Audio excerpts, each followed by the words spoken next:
بسم اللہ الرحمن الرحیم۔ السلام علیکم ویورز، کیسے ہیں آپ لوگ؟ امید کرتی ہوں خیریت سے ہوں گے انشاءاللہ۔ بے شک اللہ تعالیٰ نے یہ ساری کائنات اپنے محبوب حضرت محمد صلی اللہ علیہ وسلم کے لیے بنائی، اور جب اللہ کریم نے حضرت محمد صلی اللہ علیہ وسلم کو دنیا پر بھیجا تو ہر خاص و عام سے مقدم رکھا۔ میرے نبی کریم صلی اللہ علیہ وسلم کی پیدائش پر روشنی ڈالوں گی میں۔ آپ صلی اللہ علیہ وسلم جب پیدا ہوئے تو ہر قسم کی گندگی سے پاک صاف تھے۔ آپ پیدا ہوئے تو ہر طرف خوشبو پھیل گئی۔ بچہ پیدا ہوتا ہے تو اس کی ناف اور آنت آپس میں ملی ہوتی ہے، ہم سب جانتے ہیں۔ جبکہ نبی کریم صلی اللہ علیہ وسلم پیدا ہوئے تو ناف کٹی ہوئی تھی۔ بچے کا ختنہ کیا جاتا ہے پیدا ہونے کے بعد، لیکن نبی کریم صلی اللہ علیہ وسلم ماں کے پیٹ کے ساتھ ختنے کے ساتھ پیدا ہوئے تھے، پاکیزہ اور خوشبودار پیدا ہوئے۔ دائی حلیمہ حیران ہو گئیں کہ یہ کون ہے، یہ کیسا بچہ ہے۔ شفا بنت اسد عبد الرحمن بن عوف کی والدہ کہنے لگیں، آمنہ یہ آپ کا بچہ کیسا ہے، پاک، خوبصورت۔ انہوں نے بچے کو ساتھ لٹایا۔ یہ بچہ 5 منٹ بعد، 10 منٹ بعد، 15 منٹ گزرے اور نبی کریم صلی اللہ علیہ وسلم نے کروٹ بدلی، ہاتھ رکھے اپنے بستر پر اور پورا سجدہ کیا، جیسے ہم بڑے لوگ کرتے ہیں سجدہ، ویسے گھٹنے اٹھائے، سجدے میں گئے، لمبا سجدہ کیا اور بتایا لوگوں کو کہ میں نماز لے کر آ رہا ہوں، کبھی مت چھوڑنا۔ پہلے 15 منٹ میں سجدہ کر کے دکھا دیا، پھر سیدھے ہو کر بیٹھے، ہاتھ کو گھٹنے پر رکھ کر آسرا لیا، دایاں ہاتھ اوپر اٹھایا، شہادت کی انگلی اوپر کی تو سارے کمرے میں نور ہی نور پھیل گیا۔ یہ ہمارے نبی کی آمد ہے۔ ماں پریشان ہو کر بچے کو گود میں لیا، غور سے دیکھ رہی ہیں یہ کیا بچہ ہے کہ اچانک گھر کی چھت پھٹی اور ایک بادل اندر آیا۔ جیسے سردیوں میں ایک دھند سی ہوتی ہے نا، فوگ چھا جاتی ہے، ویسے ایک دھند اندر آئی، سارے کمرے میں دھند چھا گئی، کچھ نظر نہیں آ رہا تھا۔ بچہ بھی دیکھا، نظر نہیں آ رہا تھا۔ دھند کے اندر سے آواز آئی، اس بچے کو مشرق مغرب پھرا دو، کل کائنات پھرا کر بتا دو، جو ان کے پیچھے چلے گا اس کو منزل ملے گی، ان کے پیچھے چلنے والوں کو راستہ ملے گا، جو ان کے پیچھے چلے گا وہ جنت میں جائے گا ورنہ بھٹک کر ہلاک ہو جائے گا۔ اور آواز آئی، اسے آدم کے اخلاق دو، شیس کی معرفت، نوح کی شجاعت، ابراہیم کی دوستی، اسماعیل کی قربانی، لوط کی حکمت، صالح کی فصاحت، اسحاق کی رضا، یعقوب کی بشارت، یوسف کا حسن و جمال، موسیٰ کا جاہ و جلال، یوشع کا جہاد دو، دانیال کی محبت دو، الیاس کا وقار، داؤد کی شیریں زباں، ایوب کا صابر دل، یونس کی اطاعت اور یحییٰ کی عصمت اور پاک دامنی دو، عیسیٰ کا زہد دو، تمام نبیوں کو جو ملا اس بچے کو دے دو۔ یہ ہمارے نبی ماں کے پیٹ سے پیدا ہوئے اور اللہ پاک نے 1.25 لاکھ انبیاء کا سب کچھ ان کے سینے میں اتار دیا۔ پھر 63 سال کی پرواز ہے، یعنی ان کی مبارک زندگی۔ کون ہے جو نبی کریم صلی اللہ علیہ وسلم کی ہستی کو، ان کے مقام کو سمجھ سکتا ہے سوائے اللہ پاک کے؟ سارا قرآن نبی کریم صلی اللہ علیہ وسلم کے اخلاق، صفات سے بھرا پڑا ہے۔ ایسی نعت جو اللہ پاک نے قرآن کے لیے، اللہ پاک نے نبی کریم صلی اللہ علیہ وسلم کے لیے قرآن میں اتاری۔ جہاں جہاں اللہ پاک قرآن کریم میں نبی کریم کا ذکر فرماتا ہے، بہت ساری صورتوں میں، آیات میں، جہاں نبی کا ذکر کرتا ہے، وہ میرے اللہ کی شان ہے کہ وہ ان کا اپنا طریقہ ہے نبی کریم صلی اللہ علیہ وسلم کے لیے نعت خوانی کا۔ جیسے اللہ کے مقام کو کوئی نہیں پہچان سکتا، ایسے ہی ہمارے حبیب نبی آخر الزماں حضرت محمد صلی اللہ علیہ وسلم کے مقام کو بھی کوئی نہیں جان سکتا سوائے اللہ کے۔ فرماتے ہیں خوبصورت زندگی لایا ہوں، دنیا کی عزت آخرت کی عزت لایا ہوں، یہ دعویٰ آج تک دنیا میں کسی نبی نے نہیں کیا کہ میرے پیچھے چلو دنیا اور آخرت کی عزت پاؤ گے۔ اس امت نے وہ سب کچھ کیا جو پہلی امتوں نے کیا، ہر قسم کی برائیاں، گناہ، عذاب، فتنے، فساد وغیرہ، لیکن کون ہے جس نے عذابوں کو روکا ہوا ہے؟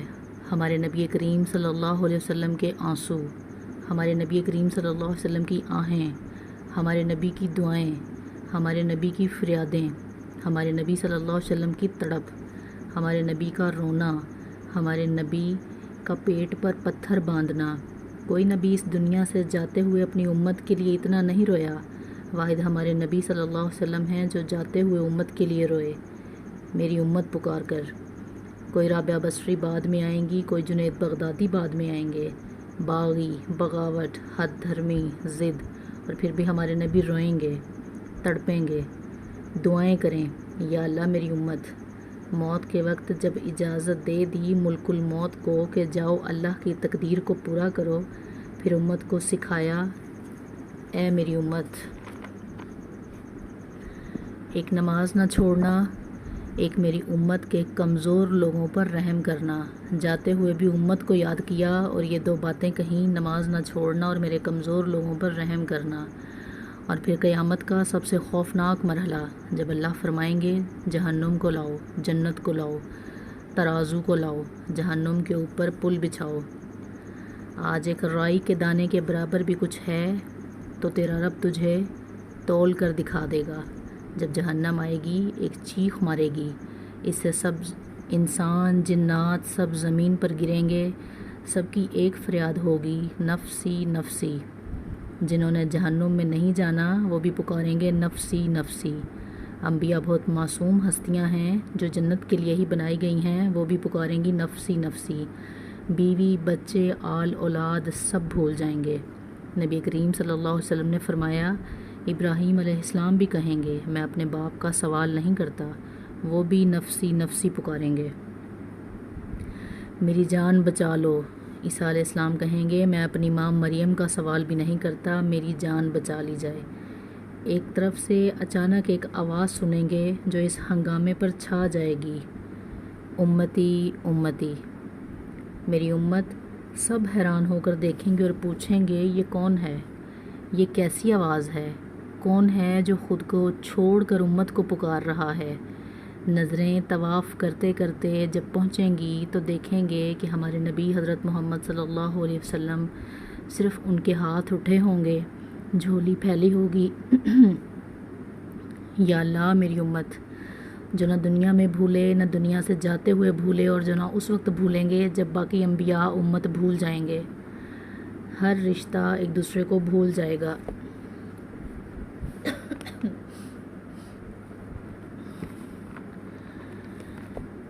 ہمارے نبی کریم صلی اللہ علیہ وسلم سرتاپا اخلاق اور باکردار شخصیت کے حامل ہیں۔ میرے نبی کو اگر ہم ذکر کریں، ان کا ذکر، ان کے اخلاق، کردار، مبارک زندگی، ان کا طرز عمل، ان کی جنگیں، ان کی معاشرت، ہم ان کی زندگی کے ہر پہلو پر نظر دوڑائیں تو ہمارے لیے یہ رات کم ہو جائے، یہ الفاظ ختم ہو جائیں، لیکن ان کا ذکر الفاظ میں سمایا نہیں جا سکتا۔ اگر ہم ان کے حلیہ مبارک کی بات کریں تو 14ویں کے چاند کی طرح روشن اور خوبصورت، آپ کا ظاہر باطن دونوں خوبصورت تھا۔ ایک دفعہ راستے میں جا رہے تھے تو بھوک پیاس لگی، کھانے کو کچھ نہ تھا، تو ایک بوڑھی عورت کو دیکھا، اس سے پوچھا کچھ کھانے کو ہے؟ اس نے کہا نہیں ہے، صرف یہ ایک کمزور سی بکری کھڑی ہے، پوچھا میں اس کا دودھ دو لوں؟ بوڑھی عورت کہنے لگی آپ کے سامنے یہ بھوکی اور کمزور ہے، اجازت مانگی۔ بوڑھی عورت آپ کو حیرت سے دیکھنے لگی کہ یہ کون ہے جو ایک کمزور لاغر مری ہوئی بکری سے دودھ دھونا چاہتا ہے۔ آپ نے بکری کا دودھ نکالا، وہ بالکل صحت مند ہو گئی، خود بھی پیا اور اپنے 3 ساتھیوں کو بھی پلایا، اور دوبارہ ایک بڑا برتن بھر کر اس بڑھیا کو بھی دے دیا۔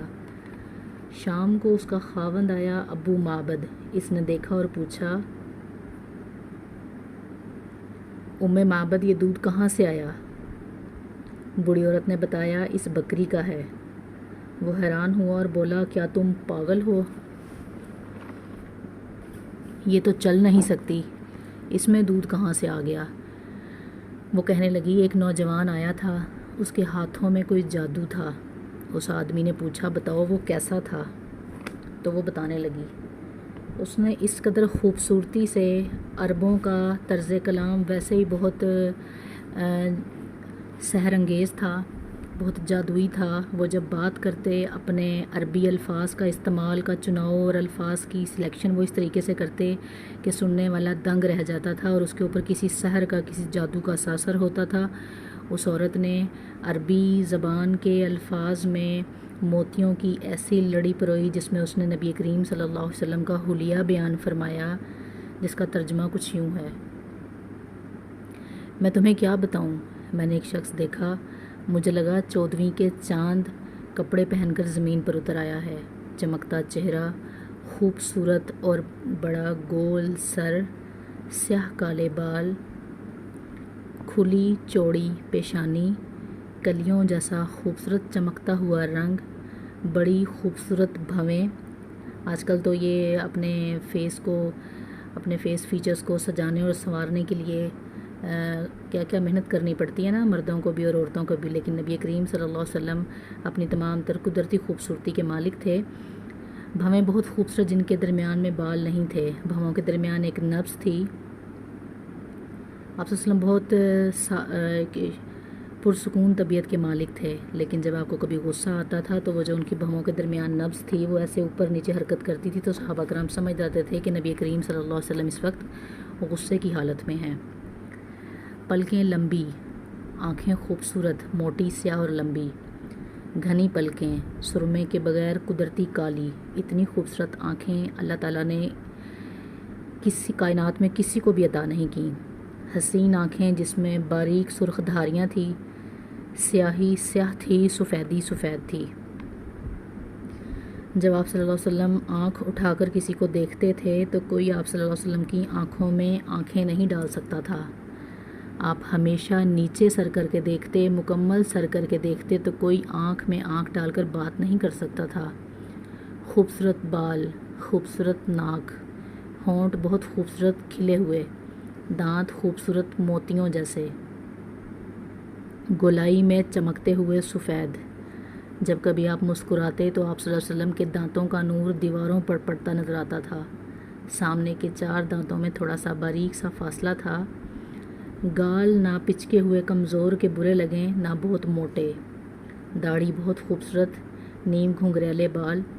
آپ صلی اللہ علیہ وسلم کے سر اور داڑھی میں کل 14 سفید بال تھے، ایک روایت میں اس کی تعداد 20 بھی آتی ہے۔ آپ صلی اللہ علیہ وسلم کی گردن مبارک سراہی کی مانند لمبی خوبصورت جڑیں جیسے گھڑ کر خوبصورتی سے بنایا گیا ہو۔ بے شک میرے اللہ تعالیٰ نے آپ کو خوبصورتی سے بنایا تھا، اس میں کوئی شک نہیں ہے۔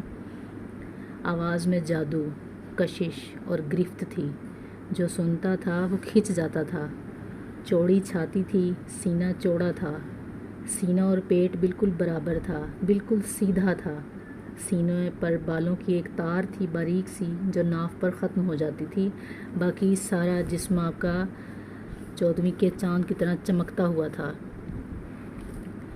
ہتھیلی کشادہ تھی، ہاتھوں کے اوپر اور پاؤں کے اوپر بھرا ہوا گوشت تھا، آپ کی رگیں نظر نہیں آتی تھی۔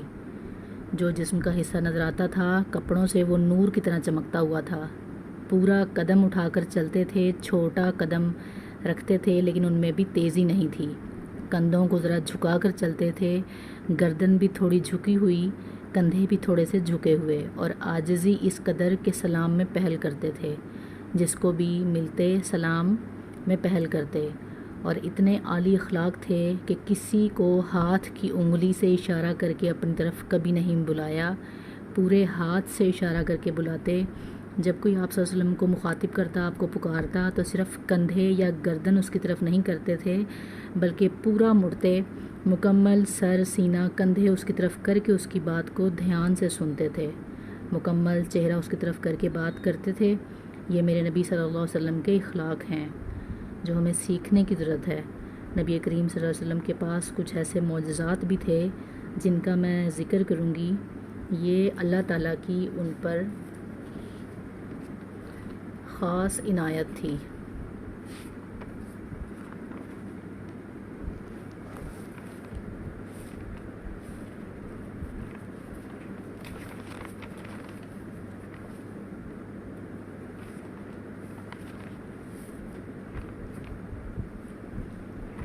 بے شک آپ صلی اللہ علیہ وسلم نابینا کی آنکھوں پر ہاتھ مبارک رکھتے تو اللہ اس کو نابینا کو آنکھوں کی روشنی عطا کر دیتا تھا۔ آپ صلی اللہ علیہ وسلم بیماروں کو چھوتے تو انہیں شفا عطا ہو جاتی۔ آپ مردوں سے بات کر سکتے تھے اور ان کو سن بھی سکتے تھے۔ آپ صلی اللہ علیہ وسلم نبوت سے پہلے اور بعد میں جن راستوں سے گزرتے وہاں کے پتھر، پہاڑ اور درخت آپ سے گفتگو فرماتے تھے۔ آپ صلی اللہ علیہ وسلم سے ہر پرندہ، ہر جانور اپنی زبان میں بات کرتا تھا۔ آپ صلی اللہ علیہ وسلم نے اپنی انگلی کے اشارے سے چاند کو 2 حصوں میں تقسیم کر دیا، پھر واپس جوڑ دیا۔ آپ صلی اللہ علیہ وسلم کائنات کی وہ واحد شخصیت ہیں جن کو اللہ تعالیٰ نے معراج پر بلایا اور عظیم مثال پیش کی۔ جس دن آپ صلی اللہ علیہ وسلم دنیا میں تشریف لائے، اللہ تعالیٰ نے مدینے کو روشن کر دیا، اور جس دن اس دنیا سے رحلت فرمائی، دنیا کی ہر چیز، مدینے کی ہر چیز تاریک ہو گئی۔ نبی کریم صلی اللہ علیہ وسلم پر قرآن اتارا گیا جو پاک اور سچی کتاب ہے۔ آپ کا سایہ مبارک زمین پر نہیں پڑتا تھا۔ آپ صلی اللہ علیہ وسلم کی زندگی میں کبھی بھی آپ کے اوپر کبھی مکھی نہیں بیٹھی تھی۔ آپ صلی اللہ علیہ وسلم جیسے آگے کی جانب دیکھتے تھے ایسے ہی پیچھے کی جانب بھی دیکھتے تھے۔ آپ صلی اللہ علیہ وسلم جس جانور پر سوار ہوتے وہ آپ کی گواہی دیتا۔ آپ صلی اللہ علیہ وسلم کے پسینہ مبارک سے خوشبو آتی تھی۔ آپ جس پانی میں اپنا لعاب دہن ڈالتے وہ شہد جیسا میٹھا ہو جاتا تھا۔